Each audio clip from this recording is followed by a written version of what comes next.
Hard Rockology Show. The song is called All Those Days by a group out of LA called Burning. And I want to welcome to the show the vocalist from the band, Billy Keane. Billy, welcome to the Hard Rockology Show.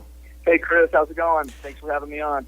Hey, no problem. I always like it when a band releases singles because for me, I got ADD, so sometimes when a band puts out a record with 12 or 13 tracks on it, I kind of get, what did I say? I'd get a little bit an ADD kicking in and I wouldn't be able to concentrate too much. But with the singles that you have right here, one of them being the one we just played, and you have another one called Drowning My Misery and then 7 O'Clock, is that something that you planned on doing all along, or was that something that somebody told you that, hey, maybe this may be a great thing to do, is release singles as opposed to focusing on a full-length album?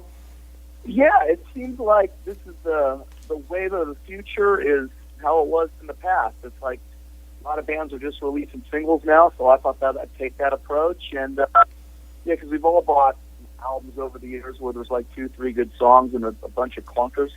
So I thought, you know what, I'll just release a few singles and then see how they get it out there to the radio and see how it goes. And it's doing pretty well. So now we're in the studio and we just recorded the 6-song CD. So that'll be coming out soon. So you just got done doing, you said 6 songs like, what, a couple of weeks ago. So when do you plan on releasing that? You're going to release it as like a 6-song EP, or are you going to do the singles thing again? No, we're going to do an EP this time, a 6-song EP. And we did it just last Sunday.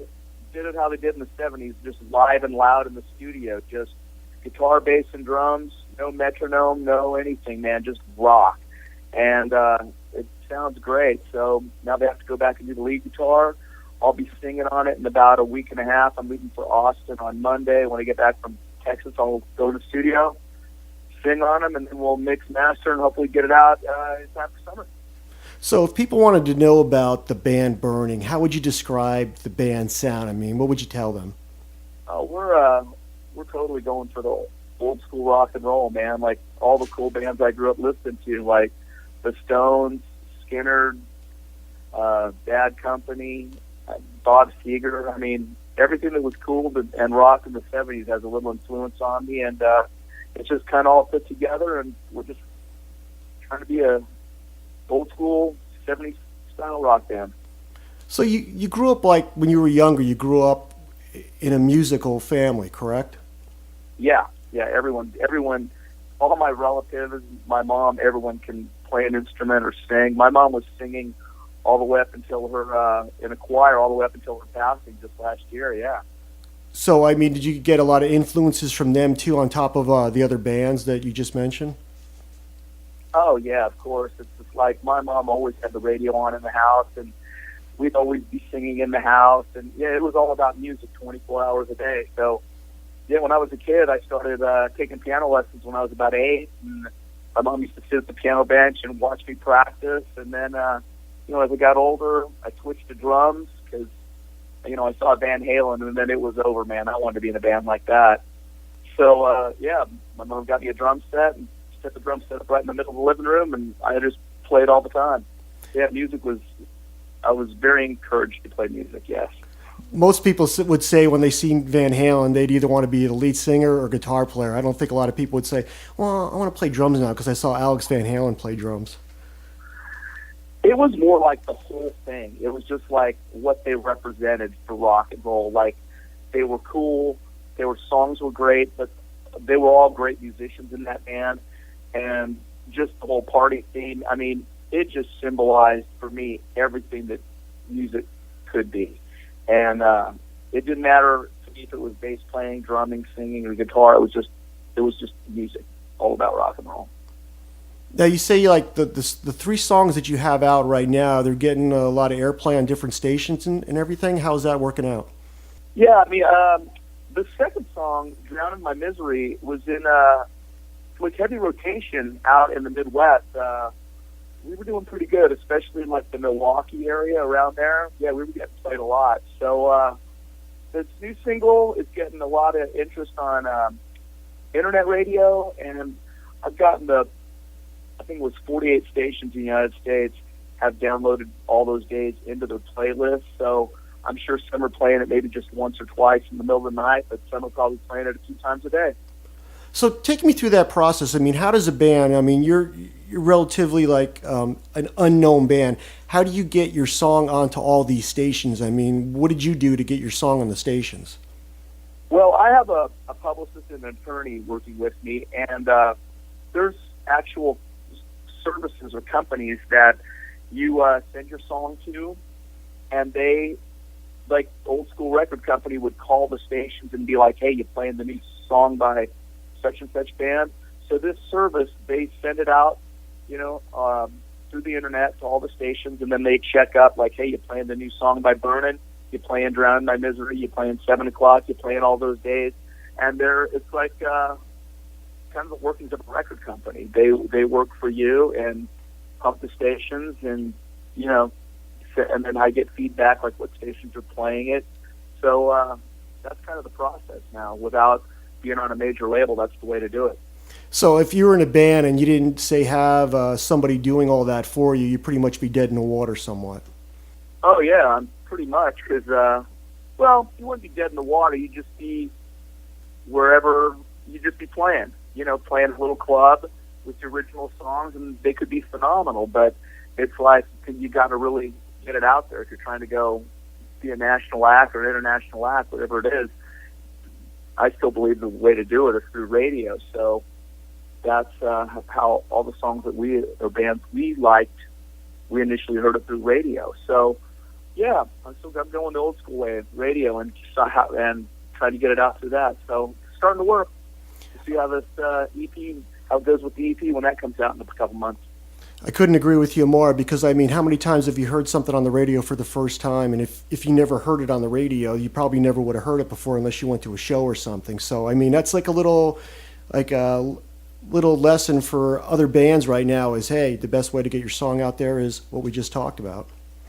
Yeah, I can't tell you how many times as a kid, my friends and I would be listening to the radio at someone's house, and some song would come on. They'd say the name of the band. It's like, boom, we'd hop on our bikes and ride our bikes to Tower Records and buy the record and come back and just rock out, It sounds very familiar. I mean, I used to do the same thing. I used to tape the songs off the radio and then listen to, and I always used to hate when the DJ would never tell you who the band was or what the song was. It's like, really? You're not going to tell me that? And now I got to figure it out. Now I got to wait for it to come on again. Right, exactly. I had a tape player by my stereo too, and you tape songs, and sometimes you'd only get half the song, but you'd still keep listening to the half the song on that tape. And you're right, the DJ wouldn't say the name of the band, and you're just like, yeah. I remember being about 10 years old and singing the song at Tower Records with a guy, and he's just looking at me like, "Oh, kid, just stop," But they had to do it. Yeah, but they always seem to know. Internet. We couldn't Google it. Yeah, but they always seem to know what the records are. Okay, I know what song you're talking about. Mm-hmm. Yeah, and there was like a whole there's a whole selection of 45s in the wall or whatever, or and then obviously I graduated onto the full-length albums, but with me it was singles first. Oh yeah, absolutely. I used to buy singles. I think the first one I got was Grand Funk's The Locomotion. And I used to just listen to that at my grandma's house over and over and over again. Probably drove me crazy. Yeah, exactly. So you mentioned in the beginning of the interview that you also play piano and drums. Do you do any of that on the recordings of the new songs? No. I mean, I played piano as a kid. I don't really play anymore. Drums, I still have a few drum sets, and I do play.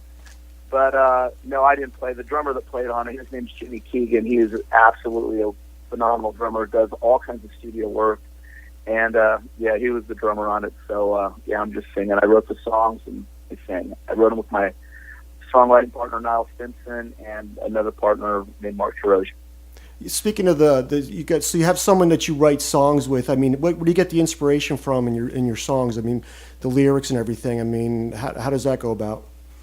Well, it's like a lot of times I'll have an idea, or he'll have a riff, and then he starts playing, and I'll just come in with a melody, and then maybe something that happened to me last month, all of a sudden I start putting the lyrics to it.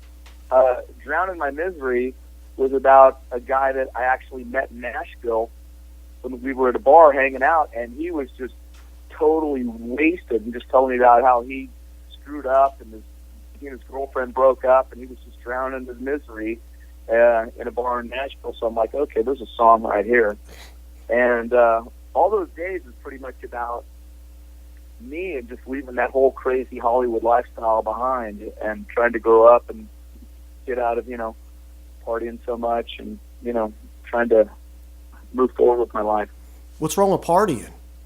Well, partying's cool, but if it's a way of life, I mean, it's your main focus. It's like you play music, you dabble in partying. I was professionally partying and dabbling in. Okay, so you got it backwards. Yeah, I had it completely backwards for many years. The song you just mentioned's got a little bit of a punk feel to it. Can you elaborate on that a little bit? I've heard that a little bit, that it has a punk feel. I don't really get that. I think it's more of like a edgy rock song, but people have been saying that. I don't know. I wasn't really influenced by punk, but if that's what you're hearing, that's what you're hearing. All right, I need to hear the story behind this. I mean, you came down to Hollywood, you graduated from college, and you had this killer keg party, right? And you raised a lot of money to come down to Hollywood, and I just got to know what kind of beer you had at the keg party. That I don't remember. Probably cheap beer, because the whole thing, it was all about business. It was all about making money. So you moved down to Hollywood after this, and how many bands did you actually play in before starting Burning? Oh, man, I've been in so many bands. I mean, I'd say at least 25 different bands. But then I was always hired, too, because I was drumming back then. I moved down here as a drummer. So, I could be in 2 or 3 bands at the same time, and then also get calls being like, hey, man, I need a drummer for a show Tuesday night at the Roxy. Can you rehearse with us a couple times and fill in? I'm like, yeah, sure. So I was always gigging and filling in and playing or recording. So I have no idea what the number is. But you were always busy. You were never like sitting around going, I'm not in a band right now. I'm down here to be in a band. But you were always pretty much in demand, right? I was always playing. I was always in a band or 2 bands and playing and recording or touring or something. Yeah, it's always been about music. So what's your take on the way the Sunset Strip is now compared to like when you were there in the mid to late 80s, right? Wow, it's changed so much. I mean, walking down the Sunset Strip 20 years ago and all the people and all the bands and everyone passing out flyers and it was all about music and hanging out and having fun. And now it's like you go down there and there's no one out and there's maybe 100 people in a bar and to see a band play, and it's a whole different scene. I don't know where everyone went, and I don't know if the younger generation goes out as much as we did, but the world has changed, and probably not for the better, especially when it comes to rock and roll. So, you being a musician for quite some time, do you have any advice for the younger kids coming up, real quick? I think the main thing is, if you're playing an instrument and you love it, I think it's really key to study. Find a phenomenal teacher. You can always learn. I mean, and really learn your instrument, hone your craft. But like we were talking about earlier, the new generation, everything's instant gratification. And music, to really get really proficient, or not even just good on an instrument, takes years of practicing and practicing the right way and the right material. So, yeah, learn. I mean, take lessons. I mean, everyone does, whether they're like kids learning how to golf, play tennis, or music. You should all take lessons. That's the main thing. That helps the most. So where can people find out about Burning? You have a web page on Facebook, Twitter? Yeah, well, everything. If you go to the website, it's Burnin Music, BURNIN music.com. And, from there you can go to Facebook, Twitter, Instagram. There's videos for the first 3 singles that we were talking about. All the videos are on the homepage. You can like us on Facebook, read the bio, see pictures, and we'll be gigging right when the new CD comes out in a couple months.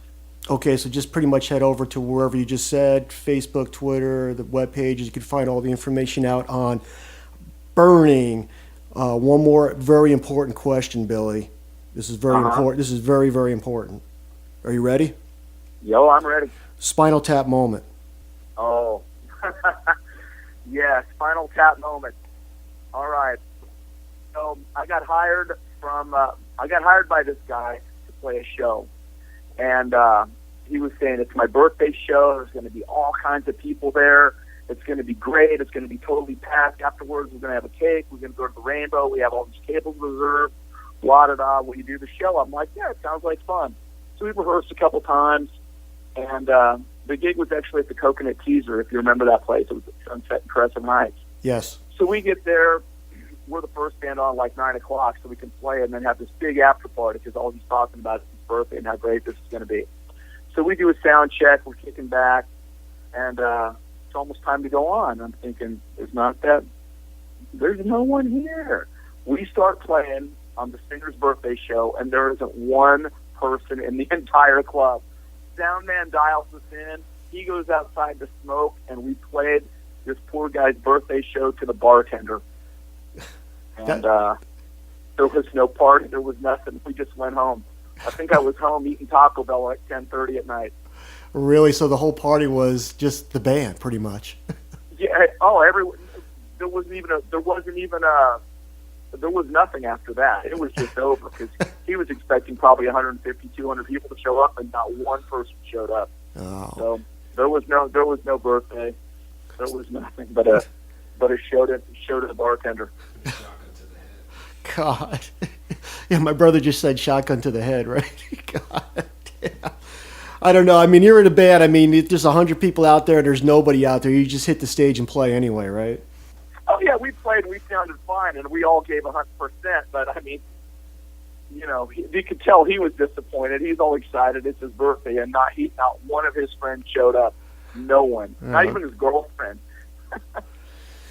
All right, Billy. Well, like we always do on the Hard Rockology Show, I always have the guest take us out of the segment with a song of theirs. So if you want to introduce the next song. Yeah, this was the very first single called 7 O'Clock, and I just want to say thanks for having me. And check out the website, Burnin Music, and we'll see you out on the road this summer.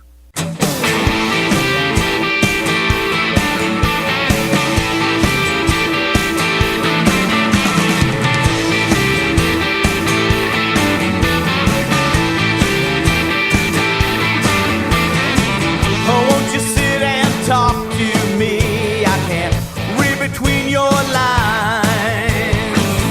I just wanna patch things up, yeah, be like old times.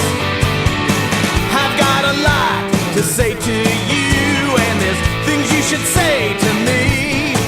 I said, hey, it's 7 o'clock, girl,